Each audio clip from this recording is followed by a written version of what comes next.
नमस्कार, सनमार्ग लाइव में सुबह की तमाम बड़ी खबरों के साथ मैं हूं रेखा मिश्रा। झारखंड में भले ही चुनावी बिगुल अभी ना बजा हो, लेकिन सभी नेताओं में दल बदल का दौर जारी है और इसी के तहत भाजपा का कल सर्जिकल स्ट्राइक दिखा विपक्ष पर और विपक्ष के 5 विधायकों, 2 आईपीएस, 1 आईएएस समेत 9 लोगों ने बीजेपी की सदस्यता ली। जिन लोगों ने बीजेपी की सदस्यता ली उनमें से कांग्रेस के लोहरदगा विधायक सुखदेव भगत, बरही विधायक मनोज यादव, जेएमएम के बहरागोड़ा विधायक कुणाल सारंगी, मांडू विधायक जेपी पटेल, नौजवान संघर्ष मोर्चा के भवनाथपुर विधायक भानु प्रताप शाही, आईएएस सुचित्रा सिन्हा आईपीएस और पूर्व डीजीपी डीके पांडे, कांग्रेस के राष्ट्रीय सचिव और आईपीएस अरुण उरांव और एआईसीसी के पूर्व सदस्य बजरंगी यादव शामिल हैं। मिलन समारोह में इन सभी को बीजेपी के प्रदेश अध्यक्ष लक्ष्मण गिलुआ, मुख्यमंत्री रघुवर दास, झारखंड विधानसभा के सह चुनाव प्रभारी नंदकिशोर यादव और हजारीबाग के सांसद जयंत सिन्हा ने माला पहनाकर पार्टी में इनका जोरदार स्वागत किया। से निवेदन करना चाहता हूं, आग्रह निवेदन करना चाहता हूं झारखंड के पूर्व डीजीपी भारतीय जनता पार्टी में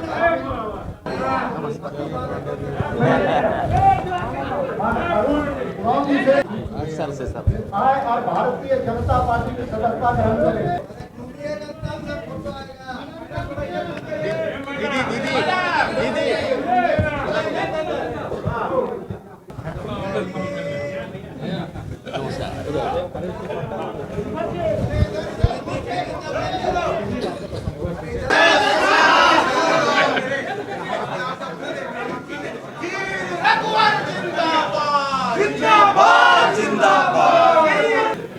आज झारखंड में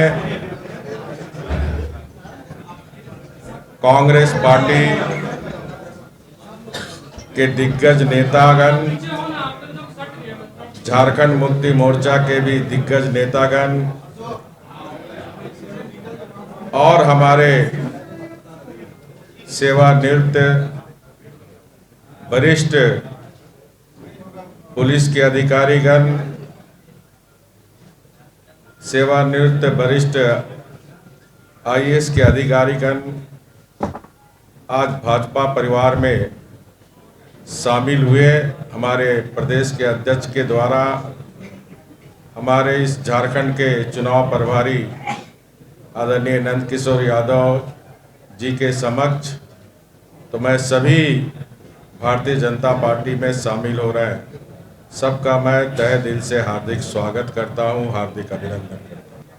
और ये मैं मानता हूं कि ये राज्य के लिए एक सुखद संदेश है, क्योंकि 2014 और 2019 के चुनाव का जनादेश को अगर हम देखें, इस देश में अब जो हमारे देश की करोड़ों जनता, राज्य की करोड़ों जनता अब ये जातिवाद और संप्रदायवाद की राजनीति को नकारते हुए और ये जो वंशवाद और परिवारवाद की राजनीति को नकारते हुए 2-2 पार्लियामेंट के चुनाव में देश की और झारखंड की करोड़ों जनता ने विकास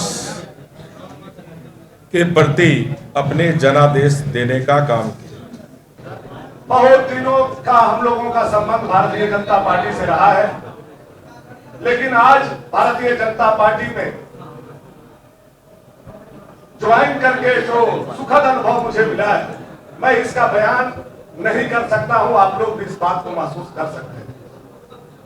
मैंने देखा, समझा, एक राजनीतिक परिपक्वता आने के बाद यह समझदारी मुझे आई कि देश की सुरक्षा, देश का सम्मान, देश की प्रतिष्ठा सबसे बड़ी चीज है और देश आज नरेंद्र भाई मोदी के हाथों में सबसे सुरक्षित है। यह मैंने देखने का काम किया और राष्ट्रवाद के साथ, विकास के साथ जो हमारा देश आगे बढ़ रहा है और साथ में रघुवर दास जी के नेतृत्व में जो हमारा झारखंड नित्य नई बुलंदियों को, विकास के आयाम को छूने का काम कर रहा है, तब हमने निर्णय लिया कि अब मुख्य धारा में आकर के देश और राज्य का सेवा किया जाए और भारतीय जनता पार्टी को आज मैं पूरे दिल दिमाग से आकर के समर्थन करने के साथ साथ ज्वाइन करने का काम किया है। वंदे वंदे भारत माता की ये जो स्वर है ये कहीं न कहीं राष्ट्रवाद को इंगित कर रही है और इस राष्ट्रवाद में विकास समाहित है। और आज मैं कहना चाहूंगा कि मैं भारतीय जनता पार्टी का मैं आभार प्रकट करता हूं कि अपने परिवार में उन्होंने मुझे शामिल किया है। और जैसा कि हमारे अभी मुख्यमंत्री जी ने कहा यहाँ पे कि जो विकास और राष्ट्रवाद इन मुद्दों के साथ हम सारे लोग इस परिवार में जो शामिल हुए हैं, मैं आपको आश्वस्त करता हूं कि मेरी जो स्थिति है मैं कहना चाहूंगा कि वो नए नवीन दुल्हन की तरह है जो नए शादी के बाद जो नए घर में प्रवेश करती है, तो उस परिवार का संस्कार, उस परिवार के प्रति निष्ठा और उस परिवार को कैसे और बेहतर तरीके से आगे ले जाए उसका दायित्व बनता है। मैं पूरी निष्ठा के साथ मेरा एक प्रयास रहेगा उसके संस्कार और निष्ठा पूर्वक उसे मैं आगे ले चलूं, ये मेरा प्रयास रहेगा। साथ ही साथ जैसे मैंने कहा विकास और राष्ट्रवाद, अगर दूध में अब शक्कर मिला दें तो नजर नहीं आएगा, लेकिन वो दूध की मिठास बढ़ जाती है। हम उस दूध में मिठास की तरह बढ़ाने की तरह हम उसमें शामिल हुए, ये मैं कहना चाहूंगा। एक बात मैं जरूर कहना चाहूंगा कि यहाँ पे किसी भी प्रकार के, जैसे मैंने बहुत सारे पत्रकार मित्रों ने कहा कि भाई आप कांग्रेस क्यों छोड़ के आए, तो कांग्रेस मेरा अतीत रहा है और कांग्रेस से बहुत सारे मुझे उसमें बहुत सारे ऐसे सुखद पल के बारे और उसके बारे किसी प्रकार की टिप्पणी करना मैं समझता हूं मेरे राजनीतिक संस्कार के प्रतिकूल होगा। मैं वर्तमान में विश्वास करता हूं ईश्वर ने दो आंखें सामने दी है। मैं ये प्रयास करूंगा जिस विश्वास के साथ भारतीय जनता पार्टी ने अपने परिवार में शामिल किया है, मुख्यमंत्री जी ने शामिल किया और सारे जो वरिष्ठ पदाधिकारीगण जो शामिल किया है, मेरा पूरा प्रयास रहेगा निष्ठा पूर्वक उनके विश्वास पे मैं खरा उतरूं, निष्ठा पूर्वक कार्य करूं और राष्ट्रवाद और विकास के मुद्दों पे मैं सहयोगी बन सकूं, ये मेरा पूरा प्रयास रहेगा। मेरे लिए ये पार्टी में शामिल होना नहीं बल्कि एक राजनीतिक घर वापसी। अभी माननीय मुख्यमंत्री महोदय ने अपने संबोधन में जिस बात का जिक्र किया, भारतीय जनता पार्टी ने मेरे पिता को राजनीतिक पहचान दी, मेरे परिवार को राजनीतिक पहचान दी। जिन कारणों की वजह से भी बहरागोड़ा की जनता ने मुझे मौका दिया राजनीतिक तौर पर झारखंड मुक्ति मोर्चा के विधायक के रूप में विधानसभा में अपनी बातों को रखने का सौभाग्य दिया। मैं निश्चित रूप से झारखंड मुक्ति मोर्चा के कार्यकारी अध्यक्ष आदरणीय हेमंत सोरेन जी का आजीवन आभारी रहूंगा कि उन्होंने मुझे मौका दिया आकर बहरागोड़ा विधानसभा की बातों को विधानसभा में रखने का। आज जो हम सबों के साथ इस परिवार में शामिल हो रहे हैं, आप सबों को मैं अपनी ओर से ढेर सारी शुभकामनाएं देता हूं। निश्चित रूप से बहुत दिनों से चाहे प्रेस मीडिया के लोग हो, चाहे हमारे विरोधी लोग हो, वो एक ही चीज बोलते थे, विधायक जी अपना स्टैंड पर क्लियर होगा। क्षेत्र में लोग तरह तरह की बातें कर रहे थे। हमने पहले भी कहा था कि देश के लोकप्रिय गृह मंत्री, भारतीय जनता पार्टी के राष्ट्रीय अध्यक्ष अमित शाह जी के पहल पर तत्कालीन प्रभारी बिहार सरकार के लोकप्रिय स्वास्थ्य मंत्री मंगल पांडे जी आज हम सबों के बीच में संगठन के मंत्री अभिभावक स्वरूप धर्मपाल जी, राज्य के लोकप्रिय मुख्यमंत्री आदरणीय रघुवर दास जी के नेतृत्व में जब हम लोग बातचीत करके एनडीए में प्रचार करने का निर्णय लिया था और सभी जगह पर हमने कहा था कि टेकलाल बाबू का जहां जहां झारखंड में फॉलोवर हम 14 लोकसभा में जाकर जो महागठबंधन ठग गठबंधन है उन लोग को पोल करेंगे, उन लोग को बाहर करेंगे यहाँ से, और जो झारखंड को ये भ्रष्टाचार राज के रूप में उन लोग ने जो पहचान दिया है, चाहे मधु कोड़ा जी को बैठाकर, चाहे अपने बैठकर किसी न किसी रूप में इस प्रदेश का जो विकास का गति था उसको रोकने का काम किया है। और आज भारतीय जनता पार्टी के नेतृत्व में जब अलग राज मिला है तो मुझे भरोसा मिला कि यही भारतीय जनता पार्टी है जो देश को चला सकता है और राज्य को चला सकता है। और उसी विधान में भारत माता की कसम खाकर भारतीय जनता पार्टी में सदस्यता ग्रहण करने का निर्णय लिया। वहीं झारखंड मुक्ति मोर्चा के विधायकों के भाजपा में शामिल होने के बाद जेएमएम ने पहली और सख्त प्रतिक्रिया व्यक्त की है। पार्टी ने कहा है कि भाजपा को इसका खामियाजा भुगतना होगा। भाजपा स्वच्छ भारत अभियान के तहत अपने यहाँ कैंप इकट्ठा कर रही है। इसके साथ ही सुप्रियो भट्टाचार्य ने भाजपा को चेतावनी देते हुए कहा कि जेएमएम दिवाली बाद बड़ा धमाका करेगी। जिनके पिता गुरुजी के सहयोगी रहे हैं, झारखंड के बड़े आंदोलनकारी नेता रहे हैं, उनके पुत्र होने के कारण उनके निधन के बाद न केवल उनको चुनाव लड़ने का भी मौका दिया गया था, वरन पहली बार चुनकर आने वाले उपचुनाव में किसी प्रतिनिधि को मंत्री तक बनाया गया। हमारे जो दूसरे विधायक छोड़ कर गए, उन्होंने जब बहरागोड़ा से चुनाव लड़ने की इच्छा व्यक्त की, हमारे पार्टी के सदस्यता के लिए आवेदन दिया,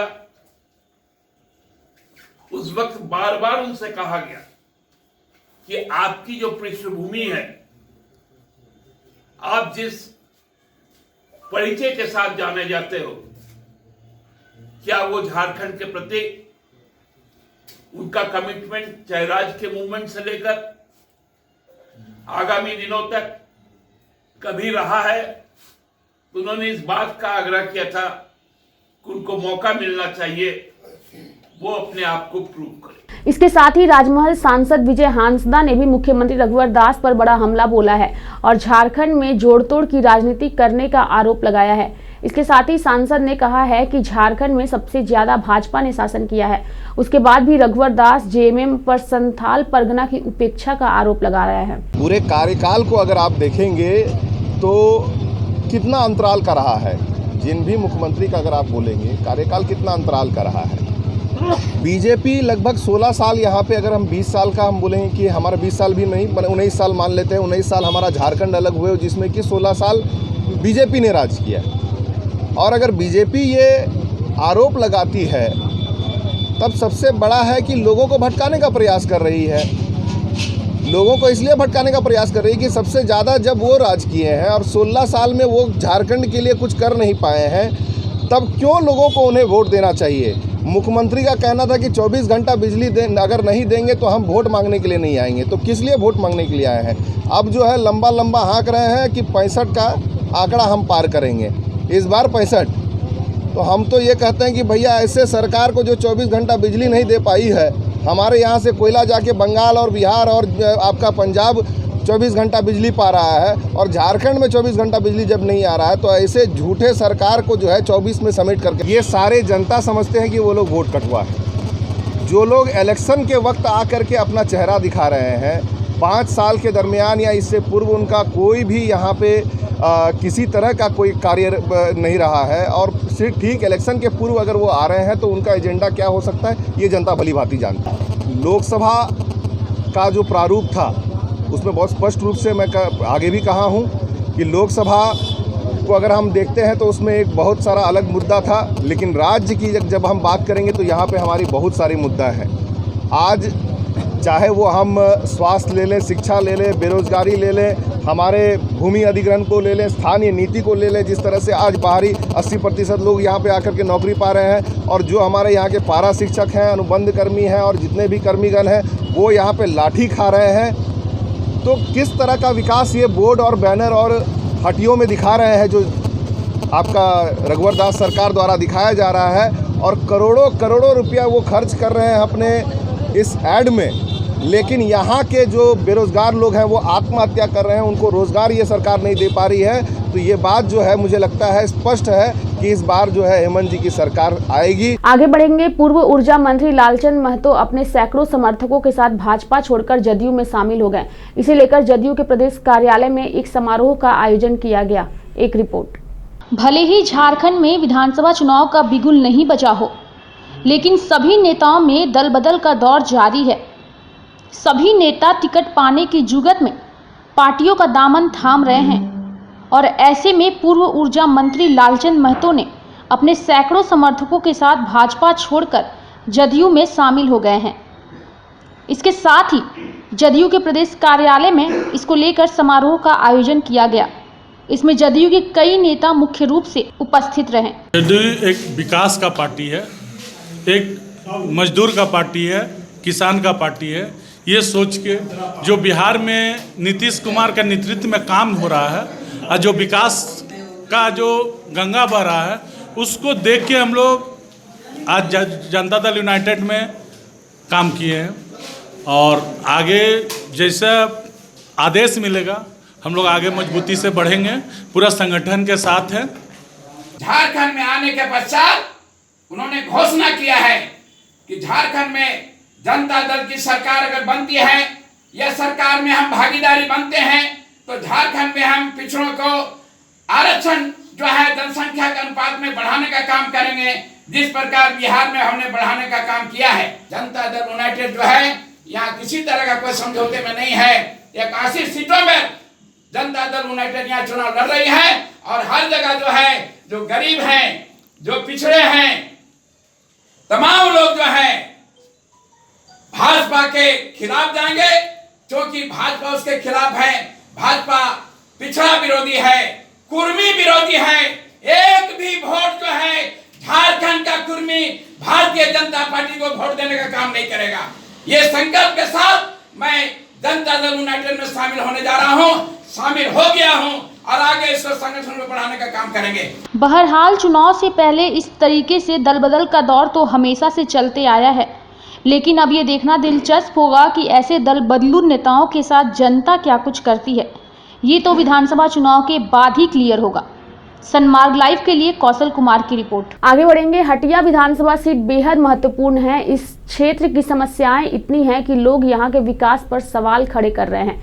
यहां के स्थानीय लोग यहां की समस्याओं से परेशान हैं। पेश है सनमार्ग लाइव की एक खास रिपोर्ट। राजधानी रांची से जुड़े होने के कारण हटिया विधानसभा सीट बेहद अहम सीट मानी जाती है। अगर इस क्षेत्र की बात करें तो रांची के 6 विधानसभा क्षेत्रों में से एक इस क्षेत्र में विकास की धारा थोड़ी कमजोर है। यहाँ के स्थानीय लोग इस क्षेत्र में हुए विकास से संतुष्ट नहीं हैं। हटिया विधायक नवीन जायसवाल का टिकट भी इस चुनाव में बीजेपी काट सकती है। इस क्षेत्र में सड़कों की बदहाल स्थिति बहुत कुछ बयां करती है। आइए सुनते हैं क्या कहना है यहाँ के स्थानीय लोगों का। हम अपना विधायक से अब इसमें जो भी बीजेपी से जो खड़ा होगा, समझ गया ना, हो सके सीमा शर्मा को कोई टिकट मिल गया तो हम सीमा शर्मा को चुनाव देंगे। आज तक हमारे प्रति उन्होंने कुछ नहीं किया। बेरोजगारी का अब जीवन तो हमारा बीत गया बाबू। अब न तो मरने वाला है, हमारा 3 ठो बाल बच्चा है, किसी तरह जीवन पोषण इसी में करते हैं। लेकिन सरकार जो भी है और सरकार जो भी की है, कम से कम तो आने वाला दिन के लिए बहुत अच्छा ही की है। हाँ, बहुत कुछ दूर हो गया। रोड का, बिजली का, पानी का, शौचालय का, सब कुछ हो गया। तो कहाँ से पाएगा पैसा? हर बनाएगा हमको का सरकार दिया है बूढ़ी काया में लकड़ी, देखो तो लकड़ी जमा किया है, और कहाँ से बनेगा? कौन बोलता है? कहाँ कौन बस्ती में दिया है? बोलो, बुला के लाओ तो हम लोग बोल देते हैं। कहाँ बोलने में कहाँ है? दिया नहीं है तो कहाँ घर दिया है? देखो ना, वो पर्दा लगाए है। समस्या तो यहाँ ऐसा ज़्यादा समस्या यहाँ गढ़टोली में है, लटमा में तो उतना नहीं है। लेकिन भी इंदिरा आवास किसी को मिला है, किसी को मिलवो नहीं किया है। राशन कार्ड तो है, लाल कार्ड है। बहुत ही ज़्यादा हो जाता है, चलने के लिए मुश्किल हो जाता है। कभी कभी तो यहाँ पर स्लिप खाता है बाइक सब, तो गिर जाना पड़ता है। उसके बाद तो लाइट का व्यवस्था नहीं दे रहा है, और ज़्यादा कीचड़ होने पर तो हम लोग को चलने का मन नहीं करता है रोड पे। तो जाहिर तौर से आप देख सकते हैं कि हटिया विधानसभा क्षेत्र जो कि रांची संसदीय क्षेत्र के बिल्कुल करीब है और 50% शहरी मतदाता है तो 50% ग्रामीण मतदाता भी है। लेकिन अगर योजनाओं की बात की जाए, सड़क निर्माण की बात की जाए, तो आप जाहिर तौर से देख सकते हैं कि क्या सड़क निर्माण हुए हैं यहाँ पर और कितनी ज़्यादा योजनाओं का लाभ यहाँ मिल सका है, चाहे वो इंदिरा आवास की बात हो या उज्ज्वला योजना की बात हो। लेकिन अगर बात की जाए यहाँ से लगभग 2 से 3 किलोमीटर दूर पर बिरसा मुंडा अंतर्राष्ट्रीय एयरपोर्ट नज़दीक है, हटिया स्टेशन नज़दीक है। लेकिन अगर बात की जाए सुख सुविधाओं की तो जाहिर तौर से यहाँ के लोगों से यह अंदाज़ा लगाया जा सकता है कि अब भी जो मूलभूत समस्याएं हैं उनका निराकरण नहीं हो पाया है। सनमार्ग लाइव के लिए कौशल कुमार, रांची। जी तो अभी के लिए फिलहाल इतना ही। खबरों में बने रहने के लिए सनमार्ग लाइव को सब्सक्राइब करें और बेल बटन दबाना ना भूलें। नमस्कार।